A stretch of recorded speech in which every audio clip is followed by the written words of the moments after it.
And the imagery that I want to share with you is one that will help you understand the larger concept of Surat al-Asr. Imagine with me that you are drowning. And you are unconscious. Two things. You're drowning and you're unconscious. Do you have a lot of time? If you're drowning and you're unconscious, do you have a lot of time? No, you don't have a lot of time. Which means your time is running out. And you know in Arabic, what word is used for when time is running out? The word for that is al-asr. And asr literally means time that is running out. It's the last part of the day when the day is running out. It's time of asr prayer. Okay, asr literally comes from asir, juice that is squeezed out, time that's being squeezed out of your hands. You know, asr al-thawba even it's used. That you take a cloth that is drenched in water, and when you squish it like this, all the water comes out. Asra as a verb is used like that, right? To squeeze it out.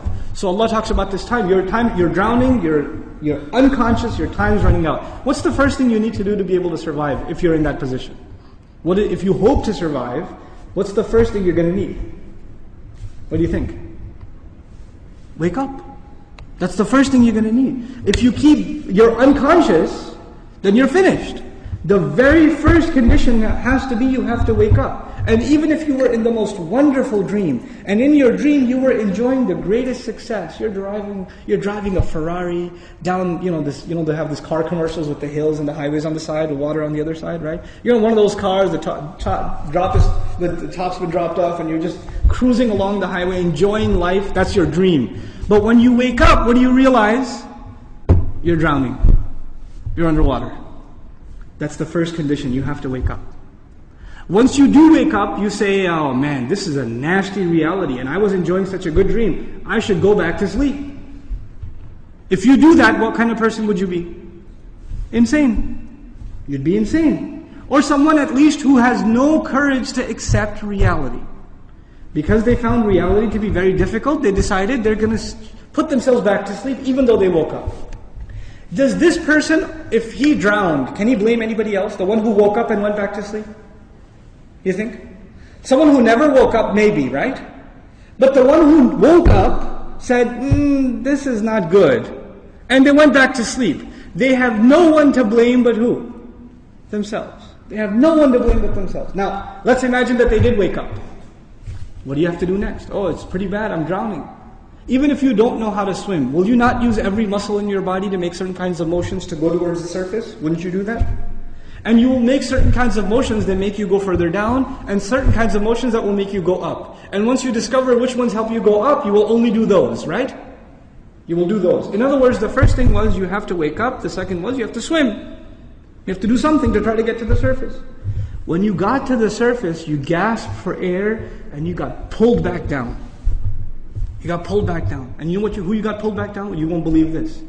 There's a chain around your foot, and your relative, your cousin, is sleeping, and he dragged you down. And now you're drowning because of your sleeping cousin.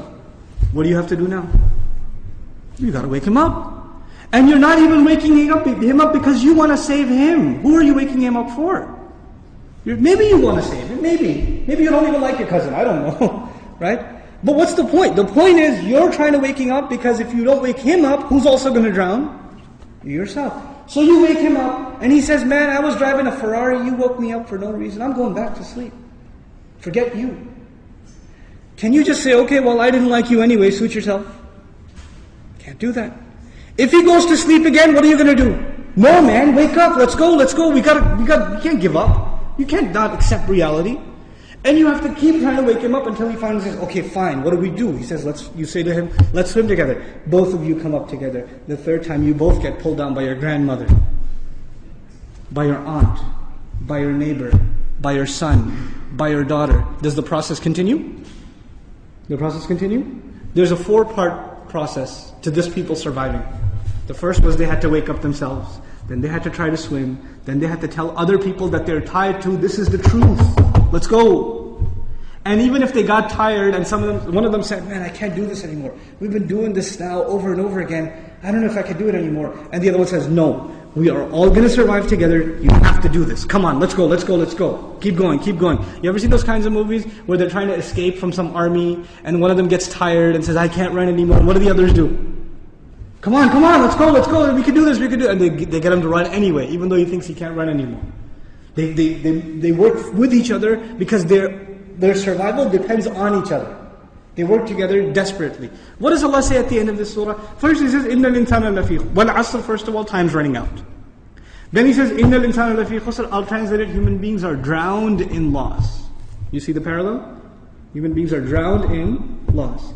What's the exception? إِلَّا الَّذِينَ Those who believed. Believed what? Allah didn't say, آمَنُوا بِاللَّهِ وَمَلَائِكَتِهِ وَكُتُبِهِ وَرُسُلِهِ وَالْيَوْمِ الْآخِرِ وَالْقَدْرِ خَيْرِهِ وَشَرِّهِ مِنَ اللَّهِ تَعَالَى وَالْبَعْثِ بَعْدَ. Nothing. He didn't mention anything. Even though all of those things are included. According to the siyaq of the surah, the context of the surah, what is the first thing these people have to believe? That they're in loss. That they're drowning. And if they do come to believe that, and they correct their iman, what's necessarily going to happen? They're going to swim and move upwards. How does Allah describe this action? وَعَمِلُوا الصَّالِحَاتِ. They do good things. They do things that help reconcile the situation. By the way, salih is an adjective here, salihat, jama' mu'annath salim, which is literally means that which corrects something. Something was wrong and it corrects it. So they do actions that correct the situation. Literally like the guy trying to swim. But because they were tied to other people, what else did they have to do? وَتَوَاصَوْا بِالْحَقِّ. They had to tell the other the truth. And it's not even أخبروا عن it. They told them about the truth. No. You have to wake him up and let's go, we have to go. No matter, and over again. Tawasi even has takrar in it. It has repetition. Over and over again they said, this is the truth, this is the truth, this is the truth. You know why? Because the people you're trying to save, even if you wake them up temporarily for 20 minutes, 30 minutes during the khutbah, guess what happens when the khutbah is done? They go back to sleep. They start drowning again. So what do you have to do? You have to go and wake them up again. Then they get sleepy again. Then you got to wake them up again. This is tawasi bil haqq. And you might get tired of doing it. You might become impatient. So Allah also adds, وَتَوَاصَوْا بِالصَّبْرِ. You got to keep doing it. Sabr means consistency, constancy, perseverance, patience. You got to remain on point. You got to keep doing this. Because your survival depends on it. In the end, if you do all of these things but you have no patience and you give up, you drown too. So even if you had iman and you had good deeds and you told people about the truth but you didn't have sabr, you still drown. So how many conditions do you have to fulfill to survive? All four. All four conditions are required. They're critical and they're necessary. Which is why there's a wa in between them. You see the logical progression from iman to amil salihat to tawasaw bil haqq to tawasaw bil sabr, beautifully articulated in this surah.